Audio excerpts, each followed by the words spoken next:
Tamlin, Apple has now said it won't roll out new iPhone AI features in Europe, and Meta won't train LLMs on EU data, given the uncertainty over EU digital rules. You've just published a very detailed report on the threats to US tech giants. Can you take us through some of those findings, please? Yeah, absolutely. Thanks, Rod. Yeah, so what we did is we looked at all these new oncoming regulations that the EU has drafted, implemented, and is now enforcing against EU tech giants. These rules relate from everything from competition rules to content moderation to how AI is going to be governed, and still some data privacy concerns. So I think what you're seeing right now in the marketplace is some of the large tech firms are a little uncertain of how aggressively these rules are going to be enforced, and they're starting to make decisions based on that uncertainty that might keep some of their devices in the near term out of the EU market.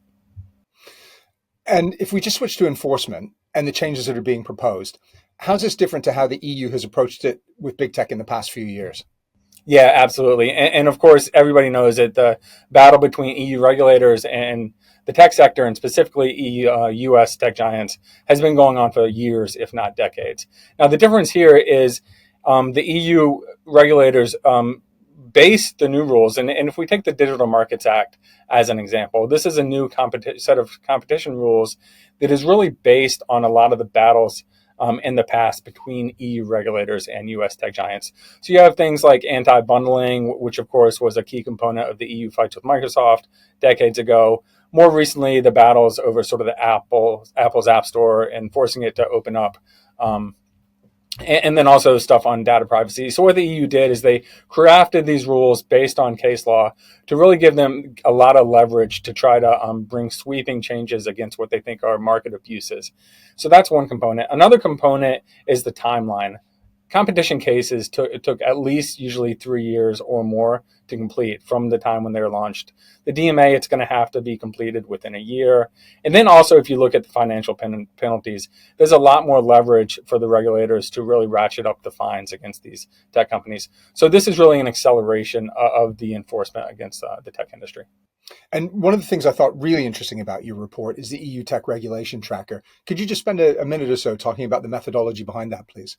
Yeah, absolutely. So what we did here, and this is available for terminal users, is what we did is we compiled a report that tracks all of these new regulations. So again, you have the DMA, you have the Digital Services Act, which is that content moderation set of rules. You have the AI Act, which is going to be coming online by the end of this year. And then you still have some impacts from the General Data Protection regulation. And what this does is it looks at a regulation by regulation level how the impacts are being felt across the tech space, with a specific focus on these US tech giants. So we have Apple, Amazon, Microsoft, Meta, and Google. And it really allows users to see on a regulation by regulation basis how it might be impacting their practices going forward. A really useful tool and a fantastic report, by the way, as well. No doubt the headlines will be full of this kind of news, so we look forward to following that in the future. Thanks a lot for your time, Tamlin.